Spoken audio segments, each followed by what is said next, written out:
Hello friends, कैसे हो आप सब लोग। आई होप सो आप सब लोग बहुत अच्छे होंगे और अपना ख्याल रख रहे होंगे। आज हम सिद्धार्थ गौतम की संकल्प यात्रा कपिलवस्तु से राजगृह की ओर ग्रह त्याग के बारे में हम आज पढ़ेंगे, जो कि भगवान बुद्ध और उनका धम्म Bodhisattva Baba Saheb doctor B are Ambedkar की लिखी हुई पवित्र किताब है। उससे हम पढ़ने वाले हैं, तो आखिर तक बने रहिए ताकि हम अपना जो ये ज्ञान है ये हम दूर दूर तक फैलाए। साथ में हम खुद में भी, अपने परिवार वालों में भी, अपने दोस्तों मित्रों में भी ये जो ज्ञान है वो अपनी ज़िंदगी में अमल करें और बहुत खुशी से भर जाए। तो बने रहिए आगे तक। संसार की सारी गतिविधियों से अलग होकर सिद्धार्थ ने भ्रमण करने वाले परिव्राजक का जीवन बिताना शुरू किया। जीवन के इस मोड़ की साक्षी अनुमा नदी पीछे रह गई। उस समय दैनिक जीवन से आगे शास्त्रों का अध्ययन, दर्शन, योग, ध्यान, रिद्धि सिद्धि, तप, तंत्र मंत्र आदि आध्यात्मिक व अन्य विषयों के जिज्ञासुओं की कमी नहीं थी, जो गृह त्याग पर कठोर जीवन गुजारते थे। सिद्धार्थ भिक्षा से प्राप्त एक समय भोजन करते और ग्राम या नगर से दूर एकांत में, खुले में या वृक्ष के नीचे सोकर रात बिताते थे। उनके व्यवहार से लोग बहुत प्रभावित होते थे, लेकिन तब तक यह कोई नहीं जानता था कि वह राजकुमार सिद्धार्थ है। अनुमा नदी के किनारे छन्न और कंथक से विदा लेने के बाद सिद्धार्थ ने मगध की राजधानी राजगृह जाने का विचार किया। उस समय मगध के राजा बिंबिसार थे और राजधानी का क्षेत्र प्रसिद्ध दार्शनिकों, विचारकों व आचार्यों की साधना का प्रमुख केंद्र था।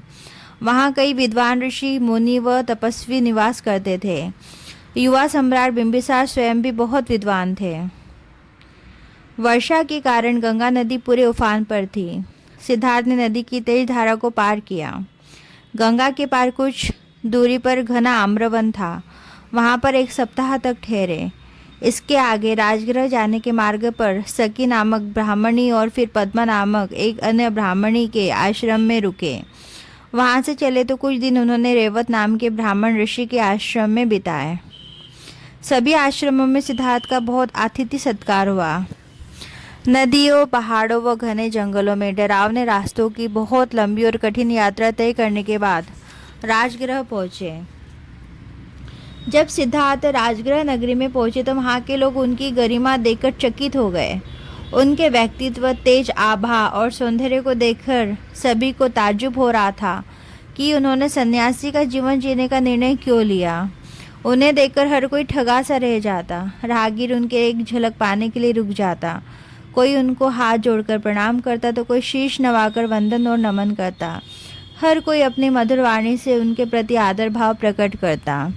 सिद्धार्थ के आकर्षक रूप और सौंदर्य को देखकर कोई सोचता यह तो कोई राजकुमार होना चाहिए। कोई इस विचार में खो जाता है कि इस उम्र में यह रूपवान युवक सन्यासी क्यों बना।